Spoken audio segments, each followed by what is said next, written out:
Hey you guys, this is Glamazante and I am here. I always say that I'm back for another video, but of course you guys know I'm here. So as you can see in the title, that basically this is the video you guys have been wanting for the freaking longest. When I say this is like one of my most highly requested videos, this is like a highly requested video. The only thing is I've never wanted to record this video because I feel as though like I only have 30,000 subscribers, so I'm not like that far, but I am farther than some. So I feel like, I mean, I'll go ahead and give you guys a video. So yeah, I kind of had to write all these things down just so I wouldn't freaking forget. So I'm gonna just go ahead off the list and try to explain it the best I can, quickest I can, and most educational, influential way. Okay. So the first thing that is first is content. Everybody always wants to start a YouTube channel, and the first thing you have to think about is what is your YouTube channel going to be based about. I'll kind of talk about me throughout this experience just to give it to you guys to let you know in a more relatable way. With me, I first wanted to start YouTube to talk about hair. I always had a fascination with hair, cuts, colors, and different type of styles. So with me, it was like hair, wigs, and weaves. That was kind of what my channel was basically based off of. Another thing that my channel was based off was like do-it-yourself projects. So with me now, I have branched out into more of fashion, hair, and beauty. With you, you have to think about what is your channel going to be based around. It's so many things on YouTube that your channel can be based around. So you're not really limited to anything like such as gaming. If you strictly want to talk about like nails, if you strictly want to talk about like video equipment or electronical thing, you can basically talk about anything on YouTube and have a fan base for it. So it's just basically you need to first decide what do you want to talk about on YouTube and what do you want to be known for. So number two, after you decided what you want to talk about, the next thing is to start recording a video. A lot of people I know personally that want to start YouTube and do things like that, they always procrastinate and talk about they don't have the right equipment, they don't have the right things to start with anything. Like really, honestly, in reality, to start YouTube, you need literally, I mean, I'm not gonna say nothing, but you need something, but it's not as much as everyone thinks you need. For example, a lot of people I know have recorded with their cell phones and the quality has came out really good. It's a number of things that you can record with, such as phones, iPads, tablets, your own computer camera, webcam, or just actual camera. With me personally, I started off with my iPad mini. I didn't have the money to buy a camera, and I had my iPad mini because it was a gift for me, so I just started using my iPad mini, and that's basically what I recorded with all the way up until October. So I mean, with using my iPad, I got to at least like 20,000, 25,000 subscribers. So I feel like the iPad did do its justice for me. But now I do have a Canon T5i, and I waited, I've been on YouTube maybe a year and a half, 2 years. So I waited to make sure that I really was interested in YouTube before I decided to go ahead and get a real nice camera. And I really made the choice of getting the camera that was for me. I didn't just want to get a camera that was just any old type of camera just to say I had a camera. I really wanted this camera. I really looked into it. The T5i, I knew it had the flip screen on it. If you're not familiar, the flip screen is the screen that flips out so that you can see yourself when you're recording, so you can always make sure you're in focus. So number three, after you have recorded the video, the next thing you're really going to need is an editor. I've always used the iMovie editor, and you can purchase that into the App Store. Before, when I first downloaded it, it was free. Now it's like $15, I think, but it works really good. I know another thing I used before was the Windows editor, and that was when I had like a regular desktop computer. The Windows editor, I didn't really, I mean, I liked it for the time being until I used iMovie. When I used iMovie, it was like I could do many more features, and it was like fast forward and rewind and stuff like that.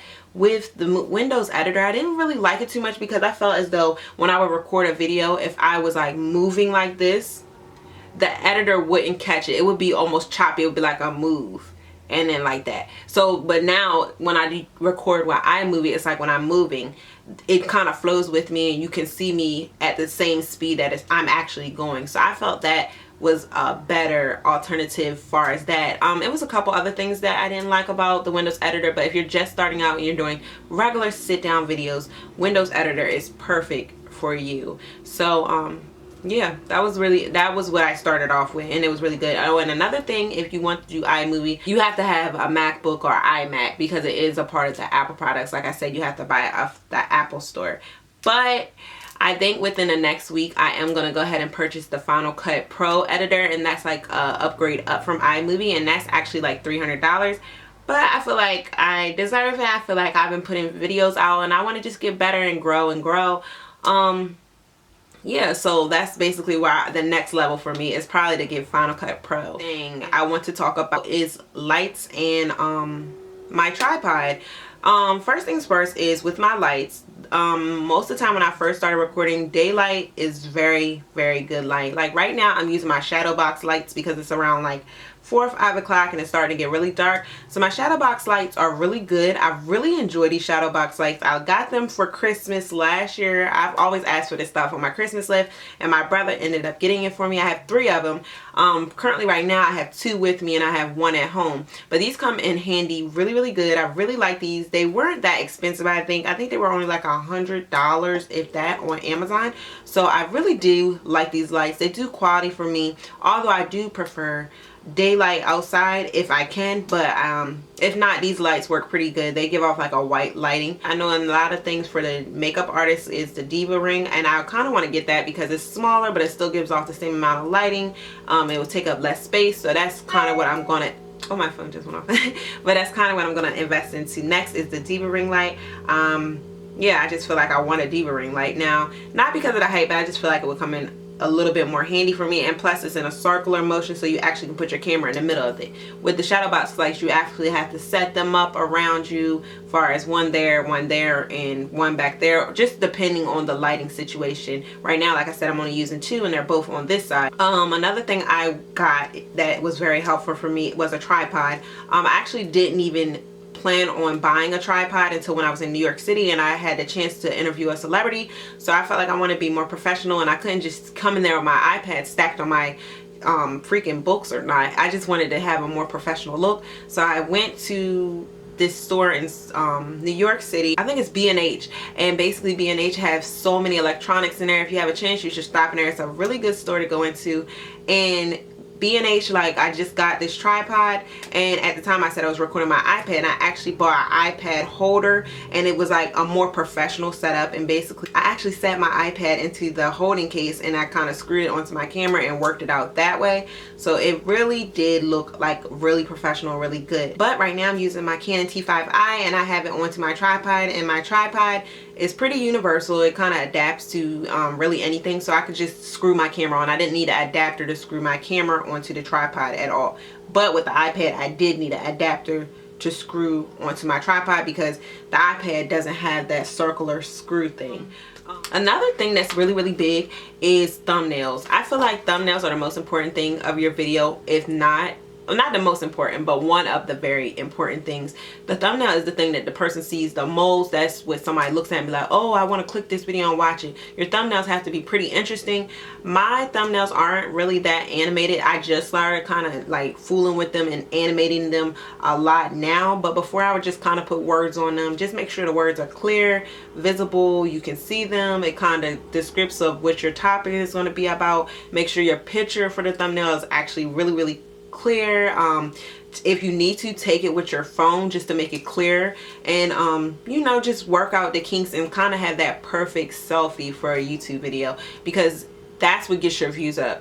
Basically nobody knows what your content is about, but looking at the thumbnail is what somebody would look at and be like, oh, I want to click that video. So your thumbnail, I feel as though, is very important on that note.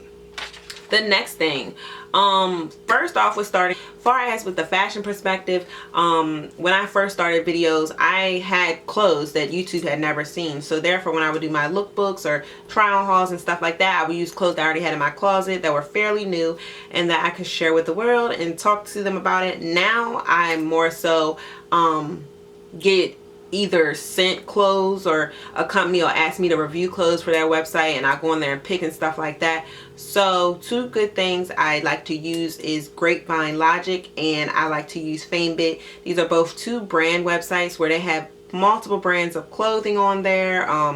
fashion things, all types of things, cosmetics, all that. And basically a brand such as Fashion Nova, for example, will put on there they're looking for reviewers for their fall clothes coming out, and you would basically send them a proposal telling them why you want to basically review those clothing items off their site, and then they'll go ahead and tell you to go on the website and pick the items. In return, sometimes you can get compensated for that in a money amount. Most of the brand deals I've done on both of those, since I have a substantial amount of subscribers, I get paid.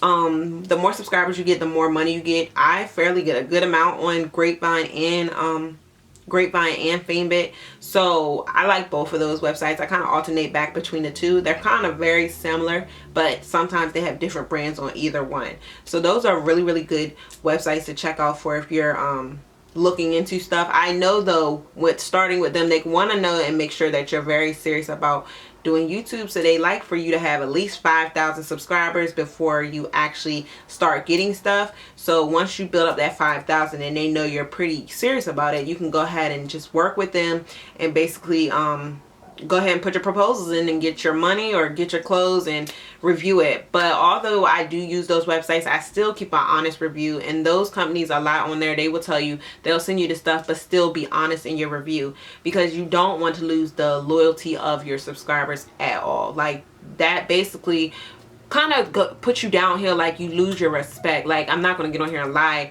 about something I really don't like. And that's another thing. Don't review something that you wouldn't wear yourself, you wouldn't use yourself, and you don't like, because if not, it's going to show on camera, it's going to look pretty fake, phony, and it's just going to be a hot mess. Like, just don't do that. Like, if anything, just turn it down. With me, I turn stuff down all the time. Like, all the time. Stuff that I'm not interested in, stuff that I see that's not of quality, something that I see that I just don't like, I'm not going to review it. One other thing is, YouTube is basically like a social media aspect. So with that being said, I kind of keep all my stuff the same thing. With my Twitter and my Instagram and my YouTube, they're all Glamazon Tay. So if you're going to look me up on Instagram, you're not going to type in, oh, Octavia Outlaw. You're going to type in Glamazon Tay. So I say all the time to kind of keep them all the same if you can, and be really like your name, because people are really going to call you that. People are really going to, like, that's what you're going to be known as, and you don't want something like really stupid or something that really doesn't have anything to do with your channel or you. Just be original. Really think on your name before you make a name. I did Glamazon Tay just because, well, one thing is Amazon. Amazon is a very tall woman. I'm kind of tall and I never liked it, but now I embrace it more so. Glamorous. I'm very glamorous, I feel as though. Glam is always my favorite word. So I put Glamazon, and then Tay, my name is Octavia, so I just took the end of my name, put it on, and I thought it fit me perfectly. So Glamazon Tay. And a lot of people really call me that. Like, they see me out somewhere and they be like, oh, Glamazon Tay. And another thing, as far as on the social media aspect, always make sure that when you're in your bio of your YouTube video, I always put my email in my bio so that brands can reach out to me and email me. Like, that's the only way they're kind of going to reach out to you and find out who you are and ask you about a product if you're even interested in it. And as well, I put my Instagram, my Snapchat, and my Facebook, all that down in my bio. So if you guys want to reach with me on a more intimate level, because of course I'm posting on there more than I'm posting on YouTube because it takes less effort. And the last thing, and this is really important to me, and this is, I feel like, a really big deal about YouTube, is to be consistent. I know a lot of people can post a video and then like 2 months later post another video, and then 2 months later post another video. And I would feel as though, like, why would I subscribe to you? Why would I watch you if I know you're not consistent with your videos? You're not going to post but every once in a while. And another thing is, a brand, they want to know how consistent you're posting, just so that they can say, oh, this girl's really serious. If I send her a product out, it's not going to take her 5 months to do a video. If you're doing a video at least once a week, then that makes a big difference versus doing a video once a month. With me, I try to post at least 3 times a week at the most. I try to get something out. I always look at YouTube as like a TV show. Like, your favorite TV show comes on at Wednesdays, so you're always tuned in on Wednesdays ready to watch. With me, my video schedule kind of is Sunday, Monday, Wednesday, and Friday if I can. And that's when everybody expects me to have a video up. Like, if I don't put a video up, most time everybody be like, well, when are you gonna put your next video up? I'm waiting on your next video, or I can't wait to see you again. So if I was to go missing monthly, that doesn't make sense. Like, nobody's gonna want to wait around. So you guys, I hope you enjoyed this video. I hope I touched on everything that you guys were inquiring about as far as starting your own YouTube channel. If you have any more questions, you know you guys can always email me, or you can just comment below and I'll just go ahead and write you back real quick. Hope you guys enjoyed. Don't forget to comment, like, and subscribe, and I'll see you. Bye.